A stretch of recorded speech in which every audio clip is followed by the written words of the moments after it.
ఈ రోజున 2 సంవత్సరాలు నమ్మకం అభివృద్ధి సంక్షేమం మన రాష్ట్ర ప్రభుత్వం చేపట్టినటువంటి కార్యక్రమం. అదేవిధంగా కేంద్రంలో కూడా 12 సంవత్సరాలు విశ్వాస్ వికాస్ జన్ కళ్యాణం అనే నినాదంతో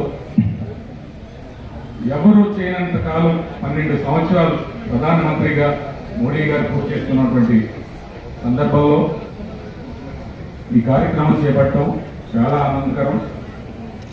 లబ్ధిదారులు ఇప్పటికే చాలా మంది మాట్లాడారు.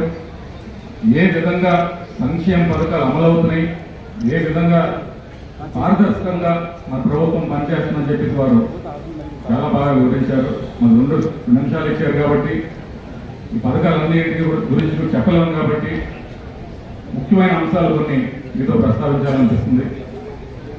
మన రాష్ట్రం ఏర్పడిన తర్వాత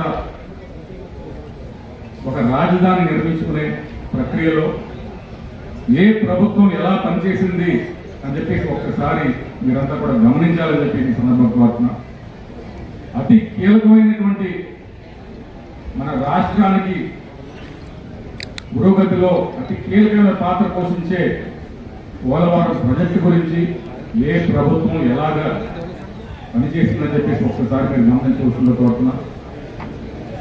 సంక్షేమ పథకాలతో పాటు అభివృద్ధి కూడా చాలా ముఖ్యమని చెప్పేసి మన దేశంలోనే 100 రూపాయలు పెట్టుబడులు వస్తే విదేశీ పెట్టుబడులు, అందులో 25 రూపాయలు మన రాష్ట్రం దిశగా వస్తున్నాయంటే మన ప్రభుత్వం ముఖ్యంగా చంద్రబాబు నాయుడు గారు కానివ్వండి, లోకేష్ గారు కానివ్వండి, పవన్ కళ్యాణ్ గారు కానివ్వండి, పైనుంచి మోడీ గారు ఇచ్చే మన విశ్వాసం కానివ్వండి, ప్రభుత్వం ముందుకెళ్తుందో ఒక్కసారి మీరంతా కూడా గమనించి. అంతేకాదండి, 2047 అనే నినాదంతో ఈ 2 ఏళ్లలో చాలా బలమైన దృఢమైన పునాది ఇవాళ మన రాష్ట్రంలో నిర్మాణం చేయగలిగాం.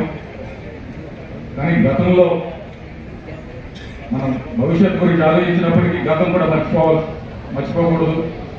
2024లో ఏ విధంగా రైతులు మన తోడున్నారు, ఏ విధంగా మహిళలు మన తోడొచ్చారు, ఏ విధంగా యువత మన తోడున్నారు. ప్రతి యువతకు కూడా ఉపాధి కల్పించాలనే ఉద్దేశం అనే లక్ష్యం కూటమి ప్రభుత్వాన్ని. ప్రతి రైతు చిరునవ్వు చూడాలని చెప్పేసి లక్ష్యం మన కూటమి ప్రభుత్వాన్ని. ప్రతి మహిళ ఆశీర్వాదం కోరే ప్రభుత్వం మన కూటమి.